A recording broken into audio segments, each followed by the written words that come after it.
ఆ పర్సంటేజ్ వచ్చినాక అప్పుడు సబ్ కేటగరైజేషన్ మీద పోదాం. మీకు బ్లాంకెట్గా ఒక కోటా అలాట్ అయిన తర్వాత అప్పుడు సబ్ కేటగరైజేషన్ ఎట్లా చేయాలి, ఏం చేయాలని దాని మీద కూడా ఒక ఎక్స్పర్ట్ ఒపీనియన్ తీసుకోవాలి. ప్రతి వాళ్ళు మేము అత్యంత వెనుకబాటుతనంతో ఉన్నాం, మా రిజర్వేషన్లు పెంచాలంటారు. ప్రతి వాళ్ళు ఒక నెంబర్ చెప్తున్నారు. సో ఇప్పుడు ఈ డేటా ముందర పెట్టుకొని అన్ని రకాల ఎనాలిసిస్ చేసినాం. ఇప్పుడు ఇండిపెండెంట్ ఎక్స్పర్ట్స్ అడ్వైజరీ కమిటీ ఇచ్చిన నివేదికను సభలో పెట్టి చర్చ చేసి తద్వారా మీ అభిప్రాయాలు అందరూ కూడా పరిగణలోకి తీసుకుంటాం.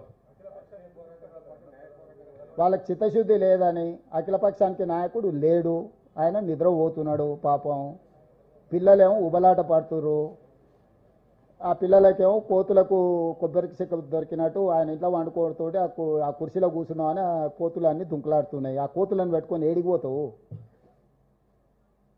తాను జడివిన కోతి వనవాల జడిచాయని వెనకటికో సామెత ఉంది, తెలుసు కదా. ఇంకో తోకపార్టీ అయినా ఆయన చెప్పిన మేము సహకరించామని ఇంకెవరిని తెచ్చుకోవాలి. ఎంఐఎం ఎట్లాగో ఎంపీ ఉన్నాడు పార్లమెంట్లో, ఆయన సహకారం ఎట్లాగో రేపు తీసుకుంటాము.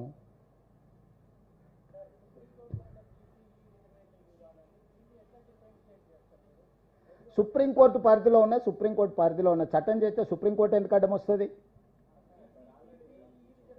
కరెక్టే విజయభాస్కర్ గారు, మీరు నా పాయింట్ అర్థం చేసుకుంటలేరు. మనం చట్టం చేసుకుంటే చట్టం ఒకటి ఉంటే అక్కడ అమలు జరుగుతున్నది ఇంకొకటి అయితే కోర్టు ఇంటర్వ్యూన్ అవుద్ది. నువ్వు చట్టమే చేసుకున్న తర్వాత ఆ రిజర్వేషన్ ఏంది? 50% పరిమితి దాటొద్దని, అవునా?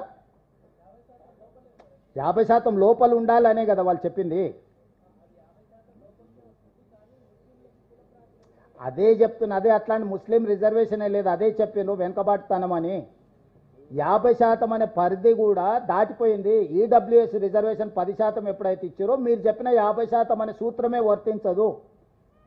50% అనే మూల సూత్రం ఏదైతుందో అది కాలం చెల్లిపోయింది. ఎప్పుడైతే పార్లమెంట్లో ఈడబ్ల్యూఎస్ 10% రిజర్వేషన్ ఇచ్చిందో ఆ 50%కి 10% తోడైంది. ఆల్రెడీ 60% రిజర్వేషన్ అమలు జరుగుతుంది. కాబట్టి ఈరోజు 50% లోపల ఎస్సీ ఎస్టీలు తీసేసి మిగిలింది ఓబీసీలకు ఇవ్వాలనేది. ఆ ఓబీసీలలో 4 క్యాస్ట్ల బదులు 5 అయినాయి, 5 వర్గాలు అయినాయి, ABCDE. చెయ్యొచ్చు, ఎవరైనా చేయొచ్చు, కోర్టులో ఉంది. దాన్ని మనమేం చేస్తాం? అపోహలు ఉంటాయి కొన్నిసార్లు, మీరు చాలా విషయాలలో అపోహలు ఉంటాయి. ఆ అపోహలలో వాళ్ళు కోర్టు డిసైడ్ ఇస్తారు, మనమేం చేస్తాం దానికి? ఆల్రెడీ కోర్టుకు సబ్జూడిస్ అయిన ఇష్యూస్లో మీరు మాట్లాడడానికి ఏం లేదు, నేను మాట్లాడడానికి ఏం లేదు. కొంతమంది వితండవాదులు ఎప్పుడు కొన్ని వాదిస్తుంటారు, దాన్ని కోర్టే జవాబు చెప్తుంది. మీరు చెప్పలేరు, నేను చెప్పలేరు. నేను ఒకవేళ సుప్రీంకోర్టు చీఫ్ జస్టిస్ని అయితే డెఫినెట్గా చెప్తా మీరు అడిగింది. నేను చీఫ్ మినిస్టర్ని కాబట్టి ప్రభుత్వంలో చేసేది మాత్రమే చెప్పగలను.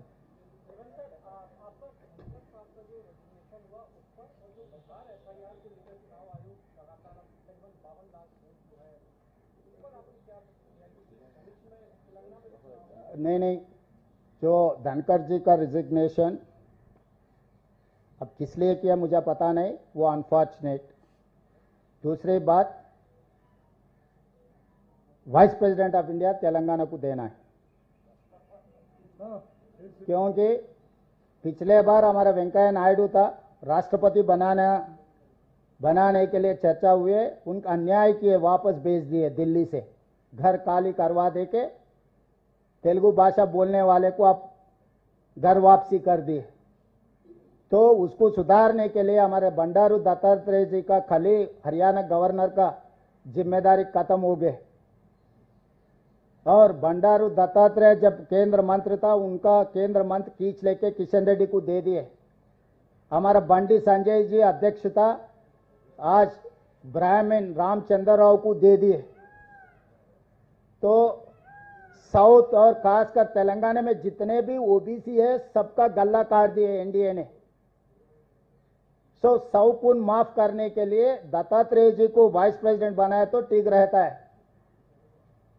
क्योंकि तेलंगाना को आप इतना अन्याय नहीं कर सकते। देश में हिंदी के बाद दूसरी भाषा तेलुगु ज्यादा बोलने वाले, पहला हिंदी है, दूसरा तेलुगु है, तीसरा बंगाली है।